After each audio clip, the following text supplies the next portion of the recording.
2 தீமோத்தேயு 3 அதிகாரம் 16-17 வேத வாக்கியங்கள் எல்லாம் தேவ ஆவியினால் அருளப்பட்டிருக்கிறது. அவைகள் உபதேசத்துக்கும், கடிந்து கொள்ளுதலுக்கும், சீர்திருத்தலுக்கும், நீதியை படிப்பிக்குதலுக்கும் பிரயோஜனம் உள்ளவைகளாயிருக்கிறது. தேவன் நமக்கு சத்தியத்தையும் உண்மையான தேவனை பற்றிய சரியான காரியங்களையும் கிறிஸ்துவுக்குள்ளான நமது புது வாழ்வை குறித்து போதிக்கும்படியாக வேதத்தை நமக்கு கொடுத்தார். வேதத்தின் போதனைகள் நம்மை வழிநடத்தும்.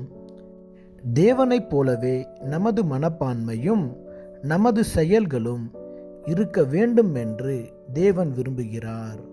ஆமென்.